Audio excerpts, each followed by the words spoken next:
From roasting Donald Trump. His lips started sweating. His lips. Have you ever seen a motherfucker's lip sweat? To putting Caitlyn Jenner on blast. Winner for of the year, Eminem, my man. These are times Dave Chappelle destroyed disrespectful celebrities.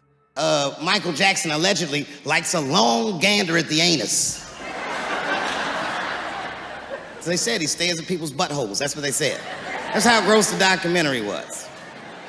One thing about Dave Chappelle is that he says whatever comes to mind.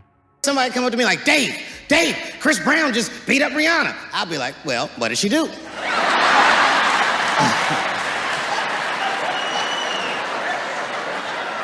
Dave, Michael Jackson was molesting children. Well, what were those kids wearing at the time? As crazy as it sounds, he's right. I mean, it's Michael Jackson. I know more than half the people in this room have been molested in their lives. But it wasn't no goddamn Michael Jackson, was it? This kid got his dick sucked by the king of pop. Then he brings R. Kelly into the picture. This guy, R. Kelly, got another sex tape out now. Can you believe that shit? This guy makes more sex tapes than he does music. He's like the DJ Khaled of sex tapes. Another one. Like, damn, they got it's a lot of tapes. Only Dave could make you laugh while talking about something that was uncomfortable.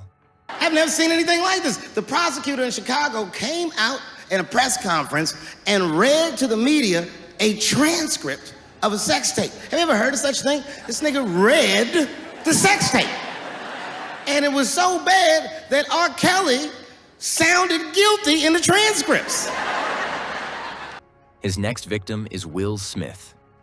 Chris got slapped in the face at the Oscars by Will Smith, which was one of the craziest things I'd ever seen. In fact, if you watch it live on television like I did, when it happened, I thought it was fake. He brings up the Chris Rock and Will Smith incident back in 2022. And he said, yes, nigga, it hurt. And then I knew that it was real. And then, and only then, was I offended.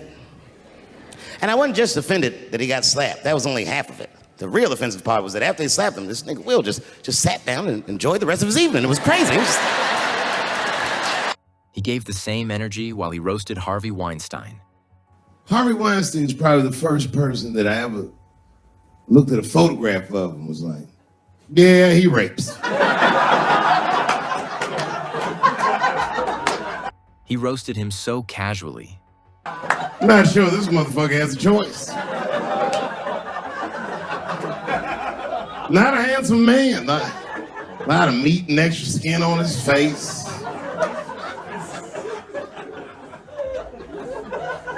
Yeah, he's ugly. You know the sad part is, he's done so well in life, he probably doesn't know he's ugly.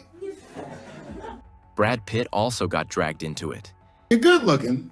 Everybody will tell you, oh, you look wonderful. You're so great looking. But when you're ugly, you gotta figure that shit out for yourself. Brad Pitt doing that shit, you wouldn't have heard a peep. The girl just come back down like, I got the part. He takes Hollywood and turns it into a straight-up parody. Could you imagine if you was in a business meeting and a motherfucker pulled their dick out? In the middle of the meeting, I'd be like, yo, my man, this is the most unprofessional shit I've ever seen in all my days. He also exposes how messed up some Hollywood parties are. Been to a lot of parties in my day.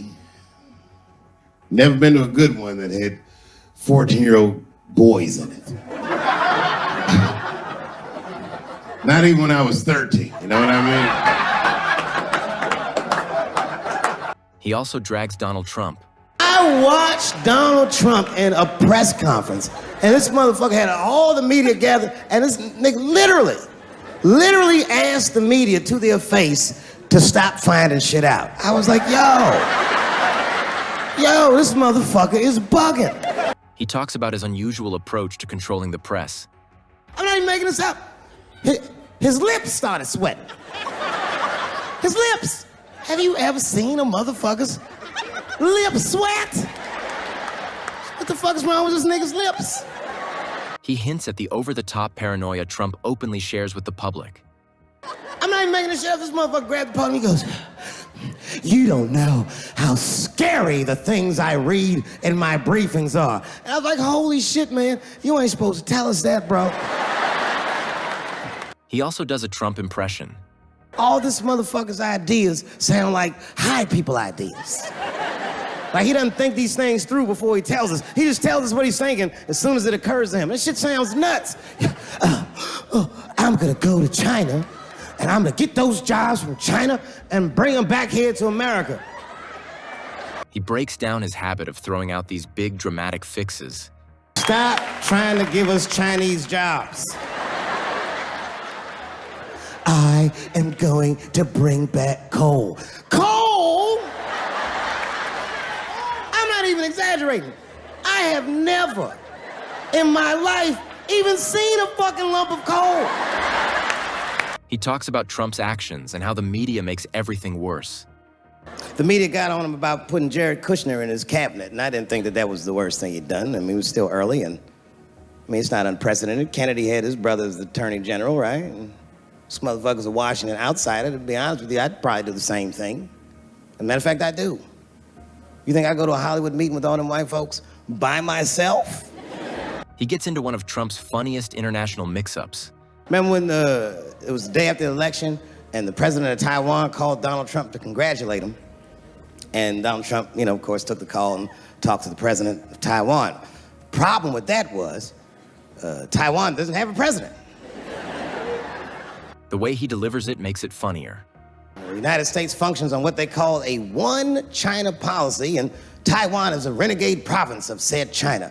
And Donald Trump didn't know that and picked up the phone and started yammering away, and the media ate his ass up. And I'm not gonna lie, I was laughing like shit. I was like, oh shit, this dumb motherfucker is in trouble. Trump wasn't the only one.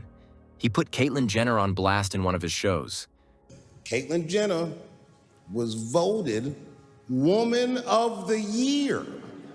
Never even had a period. Ain't that something? The way he makes that award sound completely ridiculous had the room cracking up. And the winner for Nigger of the Year, Eminem, my man. While presenting Kevin Hart with an award, he goes on to roasts. Kevin is one of the greatest comedians that I've ever seen. And Kevin is one of the greatest men that I've ever known. Hello, Jerry. He started off nicely, but that didn't last for long. How you go back to Philadelphia and support your neighborhood. And I know that inside you feel awful sometimes, but I've never seen it on your face, and I've never felt it in your presence. And I am honored to know somebody like you. I really wish you would have come when I won this award. You could tell from his face that he wasn't expecting that. No, niggas was busy. Niggas was busy.